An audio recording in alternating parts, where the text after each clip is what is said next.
Pushkin.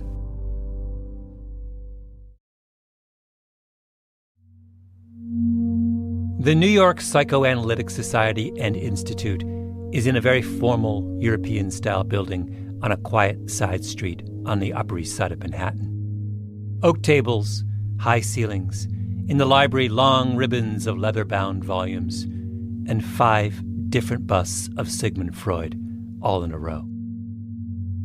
I went there to meet with the Society's president, Michelle Press, a psychoanalyst herself, with that lovely quality of patience and openness the best therapists always have. I wanted to talk with her about a subject that I've always found deeply interesting, what Freud called parapraxis. But not just anyone's parapraxis, the king's parapraxis. My name is Malcolm Gladwell. You're listening to Revisionist History, my podcast about things overlooked and misunderstood. After the first 2 episodes on memory earlier this season, I decided to do a third. It involves an odyssey. This odyssey took me from the pages of the Handbook of Psychobiography to a shrine in Tennessee, to the legendary Battery Studios in Times Square, and to the hushed offices of the New York Psychoanalytic Society, where I sat with Michelle Press in search of an answer to a simple question. What if a singer couldn't remember the words to a song he'd sung 1,000 times, particular parts of the song, the same part of the song over and over? What would that tell us about the singer? It was a term in German, faulty acts or faulty functions. It would be slips of the tongue. It could be misreadings, mishearings, but it's Freud's invention. Michelle Press is talking about parapraxis. From the Greek, para meaning abnormal, beyond, praxis meaning act, abnormal speech acts, or, as they are more colloquially known, Freudian slips. Does Freud mean that there are no accidental slips, or that if you look at the range of accidental slips, you can find meaning in some? So when you read him, he doesn't want to sound that kind of definitive. He'll say, yes, maybe one might prove that there are some that are truly accidental or truly a result of fatigue or of maybe some, medical illness. But he said, if you do the work, one will find the reasons for this slip, that they're not accidental, that they have, he called it a sense, and that sense has to do with unconscious forces or unconscious ideas that are trying to find expression, but are, because they're unacceptable, they emerge in these ways when one might be unguarded. Now, is that concept of unacceptability central to the notion of parapraxis? Yes.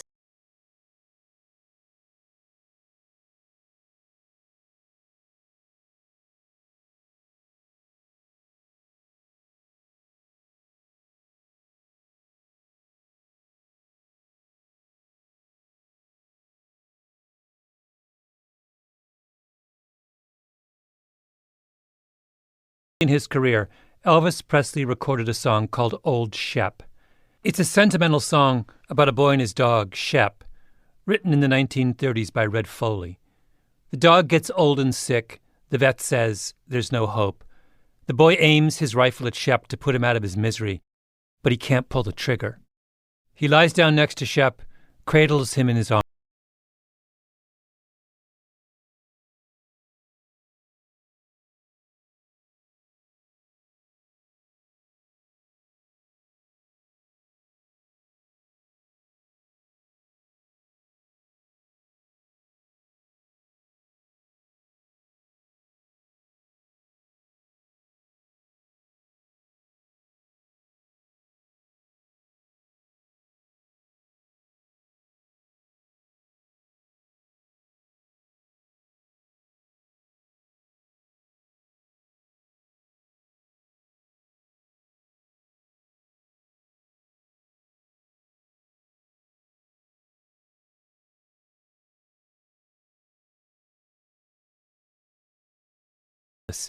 The psychologists Alan Elms and Bruce Heller have an aside about a small but significant discrepancy between the original version of Old Shep and Elvis's cover.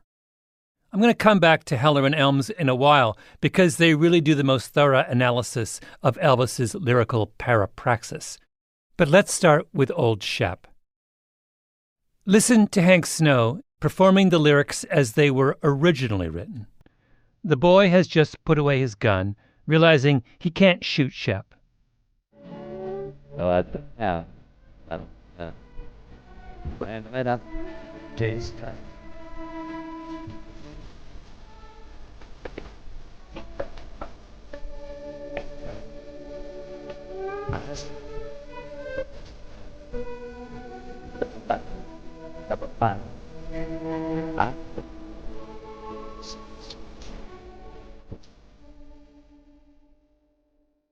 Now listen to Elvis sing his version.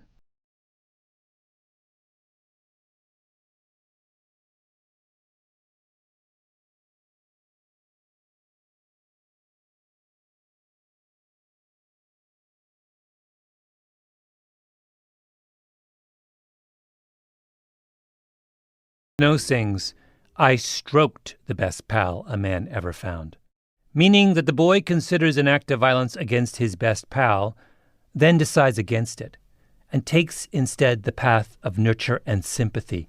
He recovers his humanity.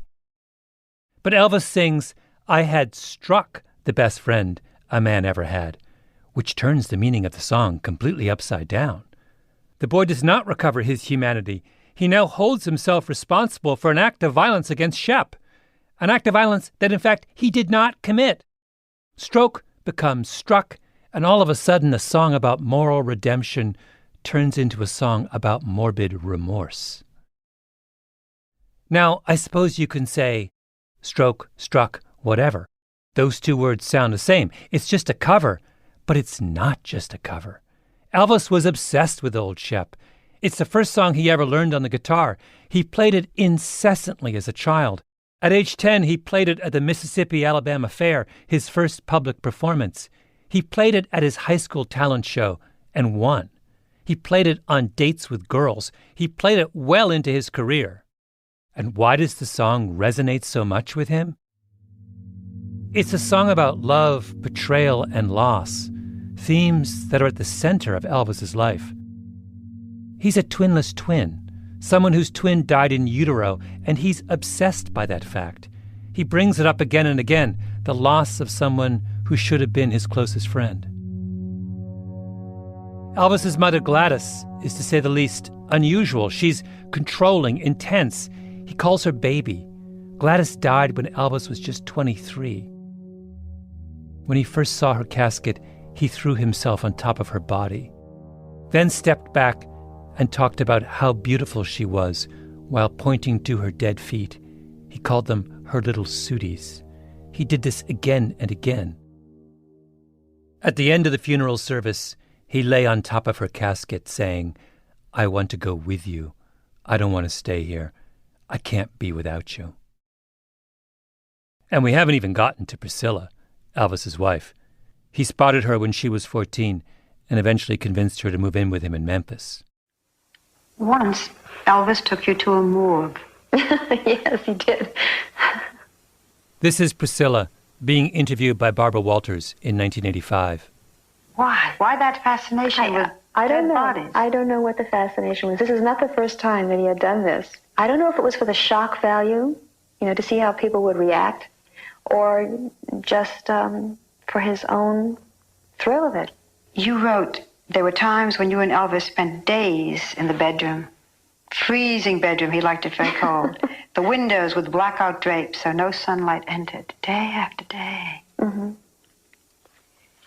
It went into weeks, yes. We stayed like that. We had our food delivered by the door. And it was cold. I mean, he did like it cold, and it was dark. And it could get real lonely. And that's how he liked it at times. Like a cocoon. Almost like a womb, I guess. You think?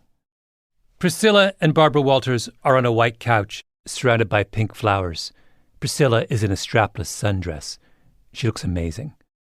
Barbara Walters turns to her and says, Elvis controlled your looks, your clothes, your hair, your makeup. He controlled you totally. Priscilla says, yes, he did. Then. 6 years you lived there before he decided to marry you. Mm-hmm. In those 6 years of sleeping with him every night, he never had intercourse with you. You wrote in your book that there were times when you begged him. 6 years of that? Priscilla, why?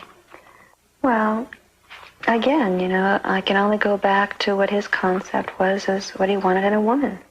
And somewhere he, along in his past, he said that he wanted a virgin. Elvis is complicated. And what does Freud's theory of parapraxis say? That complicated feelings, inappropriate, maybe unacceptable feelings, are normally suppressed. But every now and again, some little bit of that buried emotion slips out. And if you're paying attention and listening closely, that little slip can tell you something. Struck for stroke. But Old Shep is just the beginning. For Elvis, the real parapraxis occurs in Are You Lonesome Tonight? A song originally written in the 1920s and which Elvis took to the top of the charts just after.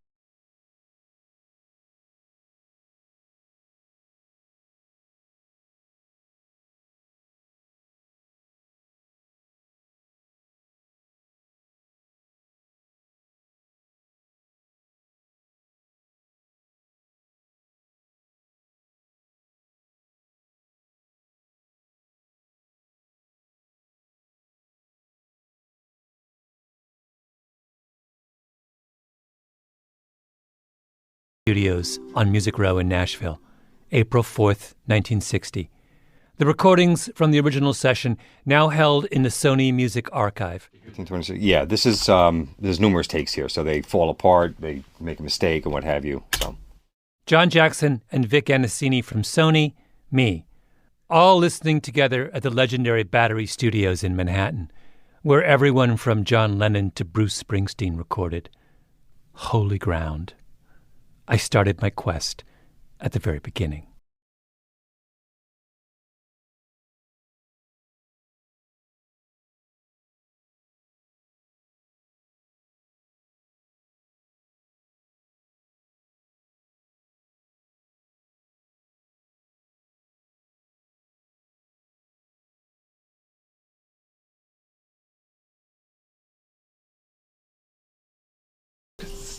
Voice is so amazing. Yeah.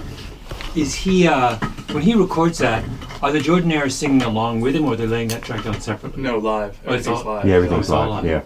Yeah. Yep. He always preferred to have everyone in one room and record live. Oh, even in one room, not in booths? Or, No. He hated booths. Recording the song was not Elvis's idea. It was a favorite of the wife of his manager, Tom Parker. In the studio, Elvis asked that the lights be turned off, so the room was in darkness. He did 5 takes. He didn't like any of them. It was 4 a.m. when he recorded it. So he made everyone get out of the studio, go away, and then he just, did it. Yeah. And then this was the second take, which they told him, oh, the background singers, pee-popped. We're gonna have to, because he said, just stop the tape, I'm done. They said, just do it once more, because, we hit a pee-pop on there. So the third take ends up being the master. Oh, I see. And they the label held it back for 7-8 months. They didn't realize what they had on their hands. Yeah. It was 7 months, I think, after he recorded it. They finally released it as a single, and didn't even go out. He had done 8 songs for Elvis's back, and this was just like, just try this one. Recorded in the wee hours of the morning, in darkness, as a favor to someone else, a song neither Elvis nor his label particularly liked. It's almost like the song had a curse on it right from the beginning. And from then on, Elvis could never quite get it right. I talked about this with Michelle Press at the New York Psychoanalytic Society. Elvis wasn't typically someone who forgot the words to the songs he sang. There's all these examples out of his life of him being able to recite, to sing from memory, massive amounts of stuff. I'm interested about that. There's a little slip. I'm worried about. I said I'm worried about that. I'm interested in that, and I'm wondering what would you make of that as a psychoanalyst? I try to go on, but of course I'm talking to a hardcore Freudian. I meant to say I was interested, but what came out was worried. I mean, I'm still caught on your slip, obviously, thinking... What do you make of it? So one thought was whether the slip might be a key to something that you're figuring out and puzzling with him. Because right now you're immersed in him. Oh, I am. I've been singing this song under my breath for months. I can't understand why. I've never been an Elvis fan. I don't own a single song of his. Or am I drawn to this story because isn't this story that I'm talking to you the great anxiety of anyone in a creative field? That moment when you lose control, right? Where the presentation to the audience is unmasked. I want to show you. I take out my laptop, pull up YouTube. There's a mountain of Elvis on YouTube. One of the last performances of his life. It's bananas. I mean, he's just singing a song he's sang thousands of times, and he just completely loses control of it. Oh, I can skip it. Okay, now here it comes. Okay.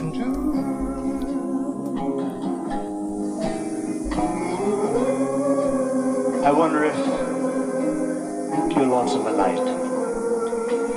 You know, someone said the world's a stage and each of us play a part.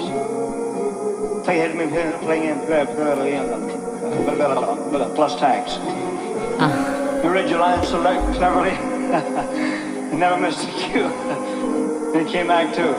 You forgot the words. You seemed to change, you fool. When I first saw it, as someone I'm not Elvis, but I'm someone in a creative field, it terrified me. It's like up on stage doing what he's paid to do, and he just... When I'm really going hearing your lies. And they go on living without you. And the stage is bare, and I'm standing there without any hair. I don't know.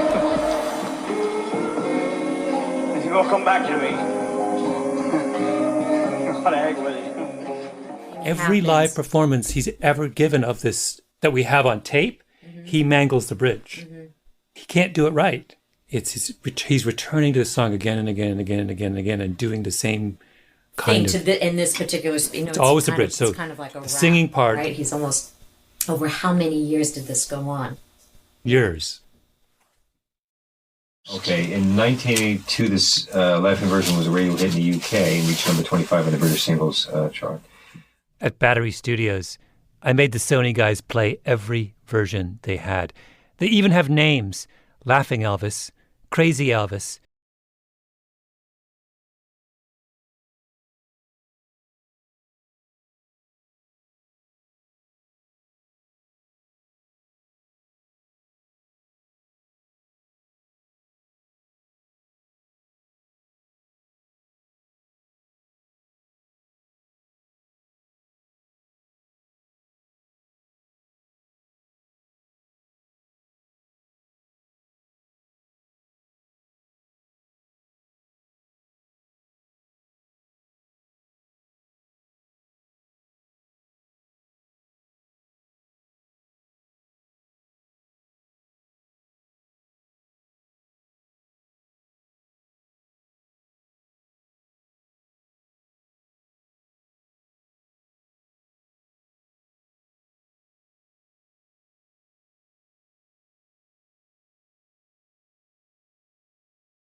Have you ever played this song before? No, I never played it before. And it's funny, I played a bunch of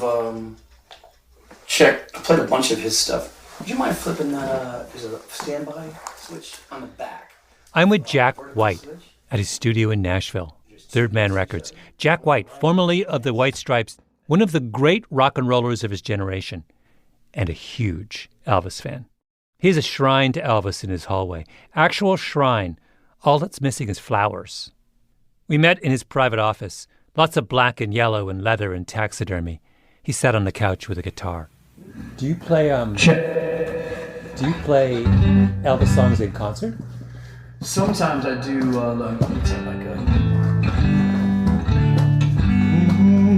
what's that? Treat me like a fool, treat me cruel, oh darling, I want you to love me just the same, treat me just the same, oh, love me. Sometimes I do that one. I was going to say, don't stop. I'm enjoying it. Any other ones you do? Oh, wait, by the way, why that one? What's it about that song? I had heard that early from a band called the Flat Duo Jets that I really liked, and I didn't know it was Elvis. And then when I had heard the Elvis version, I had connected the two, like, oh, now I'm doing it. And I started doing it when I played in coffee houses. I started playing that. I was like 16, yeah, so that goes back. Which is funny, I'd eventually heard a story of Robert Plant telling Elvis he loved that song when Led Zeppelin met Elvis, and then when they walked out of the hallway, that Elvis poked his head out in the hallway and sang that song to Robert Plant. They sang it back to each other and were crying, and must have been an amazing moment. Jack White owns the original acetate pressing of Elvis's first recording from 1953, My Happiness. After we talked, White took me into his vault to show it to me. It's priceless. He asked me if I wanted to hold it. I was too terrified to say yes. Jack White seemed like the right person to see to try and understand Elvis's problem in Are You Lonesome Tonight? All right, let me see if I can take a crack. I might have to give it.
Shall I come back again? Tell me, dear, are you lonesome tonight?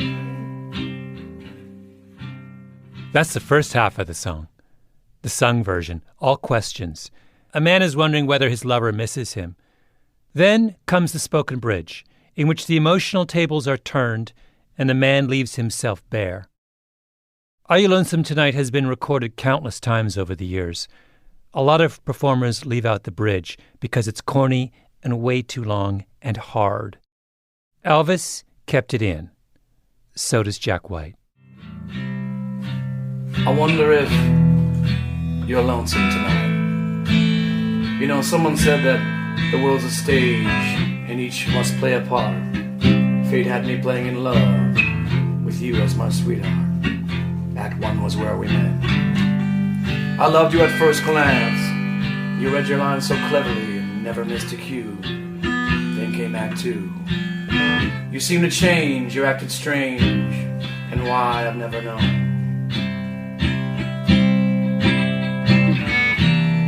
Honey, you lied when you said you loved me, and I had no cause to doubt you. But I'd rather go on hearing your lies than to go on living without you.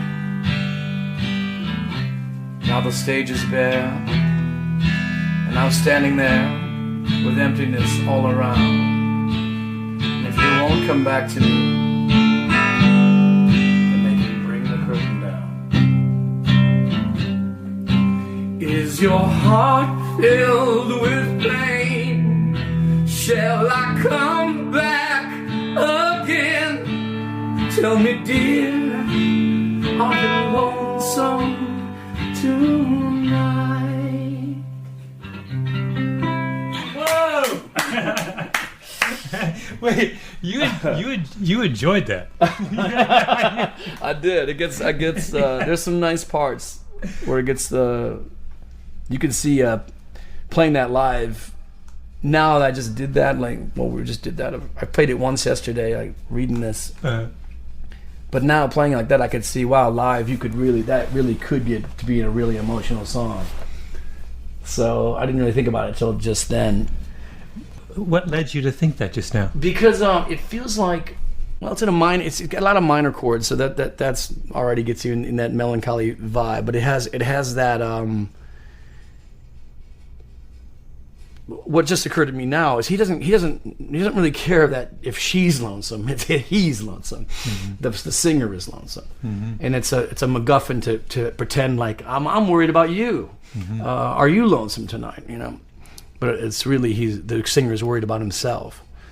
So that could be you take that kind of emotional song and you put years and years on stage, and then you put drugs in the mix, and then in your own state of mind at the time, it could be you could be onto something there. It could be a real diversion that it's too powerful to sing. What's fascinating is the sung parts, the singer is in control and he's worried about her. Right. The spoken parts, the singer is vulnerable and he's confessing his own, and it's so screwed up. It's like, I know you lied to me and I wish you hadn't. Right.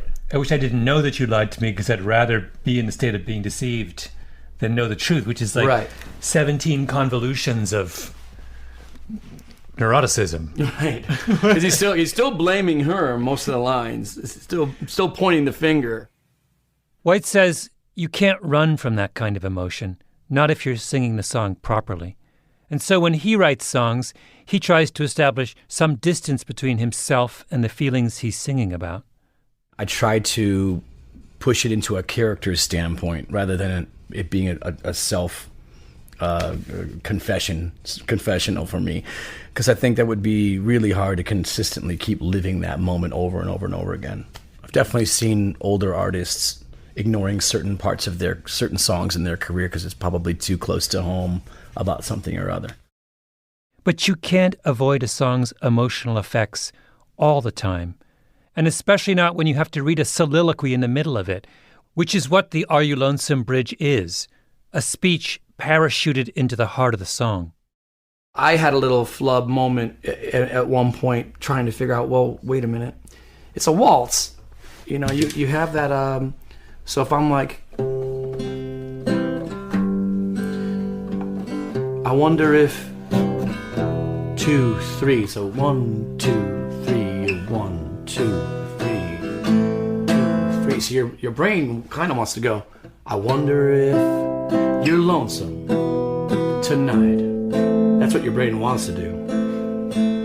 Someone said that the world's a stage and we must each play a part. Then it starts to get that's I see, it breaks down. Yeah, I mean, I can definitely say that this would be a lot easier if someone else was playing guitar and I could just recite that part. Wait, should I recite it while you play the guitar? Yeah, let's do that. So we do that? Great, yeah. I'm not going to torture you with my rendition of the spoken bridge. Well, maybe later. I'm just saying, until I die, I can say I played with Jack White.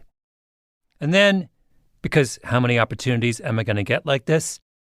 I asked Jack White to help me edit the soliloquy. If one were to rewrite it, I'm thinking you lose the first 3 lines. Fate had me playing in love, you as my sweetheart. Or even, Act 1 was when we met. Why don't they just start with Act 1? I do that. Act 1 was where we met. I loved you at first glance. You read your lines so carefully, never missed a cue. What did I do there? You said carefully instead of cleverly, which is a Cleverly. beautiful Never phrase. missed a cue. Then came Act 2. You seemed to change, you acted strange. What did Jack White do there? The actual lyric is, you read your lines so cleverly. He said, you read your lines so carefully. Carefully for cleverly. A man singing one of the songs of his musical idol comes to the emotionally complex center, and what do we hear? A moment of vulnerability. Can he be as clever as Elvis? He's not sure. He must be careful. Parapraxis. Sometimes, I love him so much, and that I'm afraid to learn more about certain things. Like when you're so close to it, and you've experienced certain things about, nothing in comparison to what he went through. But you're in the same. We do the same kind of thing. We perform and we go on stages and we make records and all this stuff. Mm-hmm. I'm from a different time period, but you notice these tiny little moments that are. When you see something, you're like, oh, I know exactly what that's about. I know exactly what that feels like.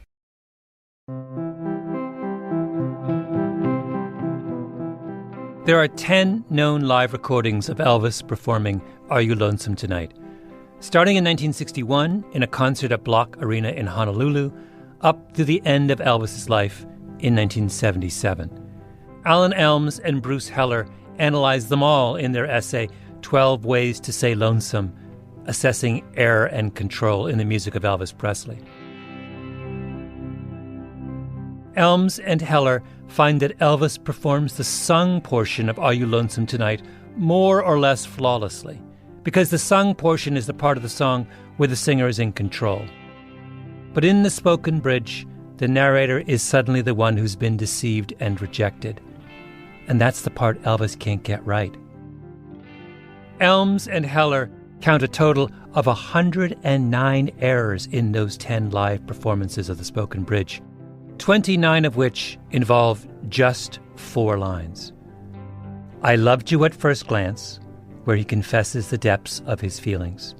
You seemed to change, you acted strange, where he testifies to his betrayal and rejection. And why I've never known, where he expresses his feelings of anger and victimization, and with emptiness all around, where he admits to his loneliness. The most problematic renditions of the bridge are the later ones, which come after the summer of 1972. What happens in the summer of 1972?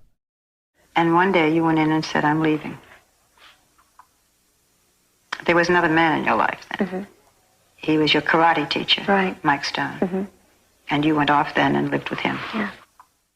Priscilla Presley, back on the couch with Barbara Walters, America's primetime Freudian. It was said that Elvis tried to kill him, or wanted him killed. Right. Do you believe that? I think at that time, yeah.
After I left Jack White, I went to see Bobby Braddock, just down the street, at the Sony Studios on Nashville's Music Row. This was just tuned. Good. You may remember Bobby Braddock from Season 2 of Revisionist History. He's the legendary songwriter I called the King of Tears. Braddock wanted to introduce me to a good friend of his, a singer-songwriter named Casey Bowles. Come on. That's the Church of Christ alto. 30-something, long red hair. The kind of person who, if you touch, you expect a little jolt of static. It'll work. Oh, you're going to sing that song? Oh, You want me to sing that song? We were in the biggest of the Sony recording studios on the main floor, in a corner where the piano was. Casey sang Are You Lonesome Tonight with Bobby on the piano. Are you lonesome tonight? Do you miss me tonight? Are you sorry we drifted apart? Then we sat and they talked about Nashville. They talked about how they both grew up in the Church of Christ, the most strict of Southern fundamentalist denominations. And they talked about Elvis. My dad thought he was Elvis, I think. He was a Church of Christ song leader and really wanted to be a Jordanaire badly. And so Ray Walker was one of the Jordanaires, and he tried to emulate him by way of dress and hairstyle. And so I grew up either hearing him say, "Hello, darling, nice to see you," or doing this sort of, is it vaudeville style or just sort of a over-the-top modeling style, I guess. Is modeling the way you'd say it? Modeling? Then Bobby Braddock started talking about recitations, the spoken part in many older country songs. And he made the same point that Jack White did, that they're much easier if they're set to music, if you could just as easily sing them. Like on one of Braddock's most famous songs, He Stopped Loving Her Today. The recitation like... She came to see him one last time. Oh, we all wondered if she would. Yeah, you could sing that. She came to see him one last time. Oh, we all wondered if she would. And that works either way. But this is just like, we got this song, let's get a recitation, throw it in there. And Elvis made it work. Mm-hmm. And I'm thinking just instinctively, just because he was just so good. Recitations are unusual these days. Braddock hasn't written one since something he did for Toby Keith in the 1990s. Last successful recitation song I had was actually, it was a hip hop thing. I won't talk about me, but that was talking. See, Toby Keith. That's what I'm thinking about. Yeah. But it was, it's all. Wait, can you play a little slice of that? Do you remember? Oh, I could pretend like I'm Toby Keith. I never do that. I never do that. When I do that, I always do it with a karaoke thing where I get up there and play the thing. I want to talk about me. We want to talk about I. We want to talk about number one. Now, you talk about your work, how your boss is a jerk. You talk about your church and your head when it hurts. Talk about the trouble you've been having with your mother and your daddy, with your brother and your daddy and your mother and your crazy ex-lover. And then, but it fits that. And then the minstrel period line, which everybody said, you can't put that in a song. Nobody will ever cut it, and it was one of the biggest songs I ever had. Mm-hmm. About your medical charts and when you start. Yeah. Take that out. Nobody will record it. Toby Keith did. He's probably the only one who would have, though. Mm-hmm. Then I showed them the prize. I brought it in my bag. My copy of the Handbook of Psychobiography containing the Heller and Elms essay. Hold on. I have my book here. I'll tell you. Oh, that's fascinating. Yeah, that is fascinating. To a pair of Elvis fanatics, it was like I'd unearthed the Dead Sea Scrolls. What's the book? It's a book called Handbook of Psychobiography, and it has an essay on this song. Wow, psychobiography. And so this guy has gone through, he made a chart of all of the lyrical mistakes that Elvis made in every known live recording. What? Oh my gosh. Yeah. These were two songwriters, and I felt they immediately saw themselves in that chart. Do you find yourself making the kind of errors sometimes, even subtle ones, that You know, we've been talking about? That's so interesting. I wrote a song about my mother called Somebody Something, and my mother is adorable. And whenever you heard about things going wrong or like some tumultuous story, it was my dad. And so I finally was like, you know what, Mom, we're the only person in the family that there's nothing I haven't written about. So I was trying to dig dirt on her, and there was nothing. And so I ended up writing this song about her called Somebody Something, and I cry every time I do it. And there is a line, it says, you know, she's always been somebody something. She's lived every life but her own. And it's gone. I cannot remember it right now. I don't know that feeling. I can't remember it. Yeah. She's always been somebody something. She's been everything but alone. A daughter, a mother, a daughter, a lover, a wife and a mother. She's lived every life but her own. Yeah, she's always been somebody something. And there's a line that says, you know, she wonders what it might be like to be somebody else. And she wonders what it feels like to be free. But she's always imagined being nobody's nothing, and that's something she never want to be. But that line usually is just gone. And a lot of times I'll go, hold on, and divert and tell a funny story really quickly. Yeah. Wait, what's the specific line that's gone is which one? It's gone again. She's always been somebody something. She's been everything but alone. Daughter, a lover, a wife, and a mother. She's been everything but alone. Yeah. Yeah. Why is it that line? I don't know. I think that I don't know. I think when she's so when you see somebody give so much of themselves, and that's truly the only thing that she will never experience, and I think it's what I've experienced the most of. A minute before, we were joking about Toby Keith. Now Casey is pensive as she compares her mother's life to her own. Not being able to make a relationship work the first 18,000 times out of the gate, or, you know, officially the first two, and not being a mother, and but still real close to her, right?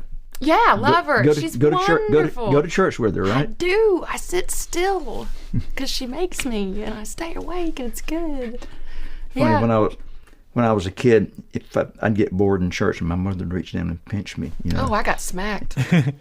Wait, Casey, can you play that song for us? Or is it going to be two? Let's see. Okay. Okay, well, we'll see if this happens.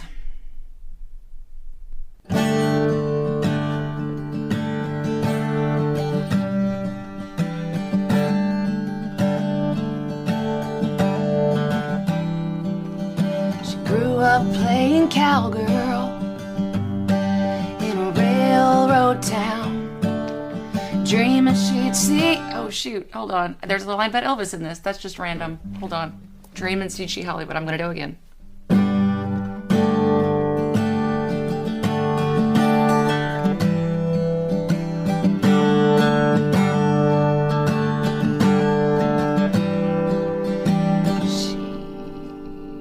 What did I just say? Sorry, I'm thinking about Mom.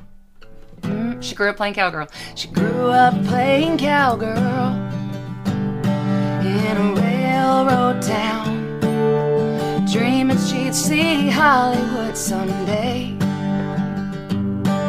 She knew some distant Friday night with a cigarette to hold just right, fate would come and carry her away. As far as she could see from there, those were just the facts. That's not right. Hold 1 second.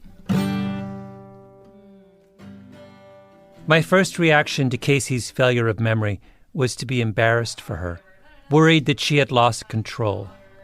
That's the way we're trained to think. Just listen to the words I've just used. Failure, embarrassed, worried. In one way or another, that's what this season of Revisionist History has been about the ways we judge each other for our mistakes and choices. The easiest thing in the world is to look at those mistakes and condemn. The much harder thing is to look at those mistakes and understand. She married in December, maybe water, in a dress her mama made. She looked all grown up standing there like that. Had a honeymoon in Memphis town. Yeah, she looked for Elvis all around. Made love in the Greyhound coming back. As far as she could see from there, those were just the facts of life. You went from somebody's daughter to somebody's wife. Parapraxis is not failure. When the performer slips, the audience is not cheated. It's the opposite. Parapraxis is a gift. I presented myself as interested in this story. But now you know that this subject doesn't just interest me, it worries me. Losing control is my great anxiety. When Jack White said carefully instead of cleverly, it was a hint that playing Elvis wasn't a trivial matter for him. It was a sacred act. Carefully, full of care. And Elvis, after the loss of Priscilla, sang a song he'd sung 1,000 times, only now in a way that gave the audience a window on his pain.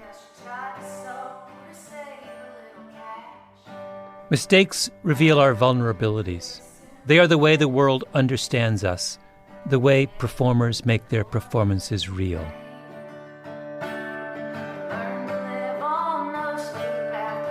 So Bobby Braddock and I sat there, listening to Casey sing. Tears in her eyes, fumbling to remember the lyrics of a song about her mother.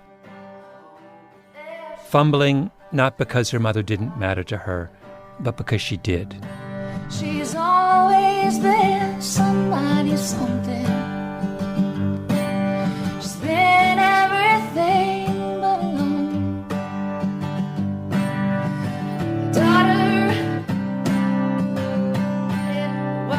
Daughter, lover, a wife and a mother.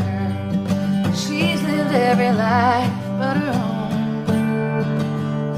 She'd say that's just called being a woman.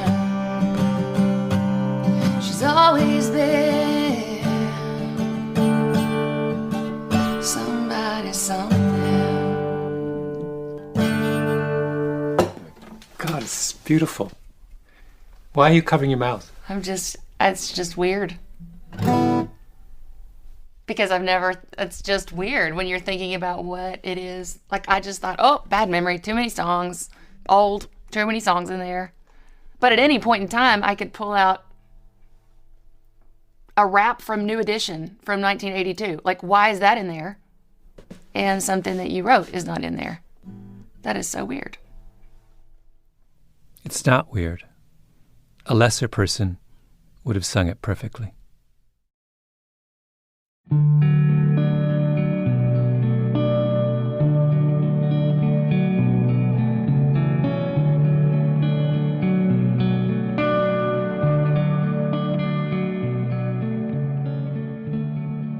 Thank you for listening to Season 3 of Revisionist History.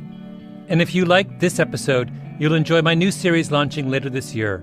It's called Broken Record, and you can subscribe right now on Apple Podcasts. Revisionist History is a Panoply production. The senior producer is Mia Lobel with Jacob Smith and Camille Baptista. Our editor is Julia Barton. Flawn Williams is our engineer. Fact-checking by Beth Johnson. Original music by Luis Guerra.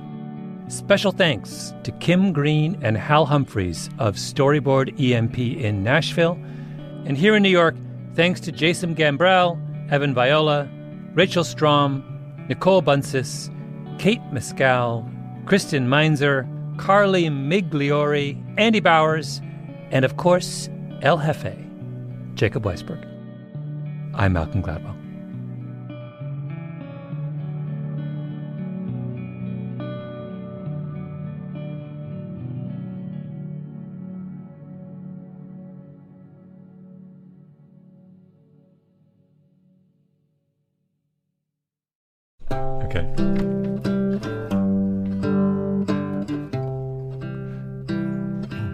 So it would be, I wonder if you're lonesome tonight.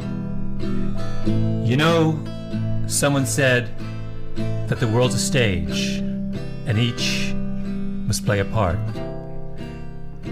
Fate had me playing in love. You was my sweetheart. Act 1 was when we met. I loved you at first glance. You read your lines so cleverly and never missed a cue. Then came Act 2. You seemed to change and you acted strange. And why, I'll never know. Honey, you lied when you said you loved me, and I had no cause to doubt you. But I'd rather go on hearing your lies than go on living without you. Now the stage is bare, and I'm standing there, with emptiness all around.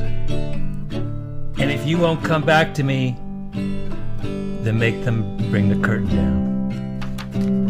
How am I doing? Nice. Very good. I'm not very musical. No, so it's very good. It's good. Yeah.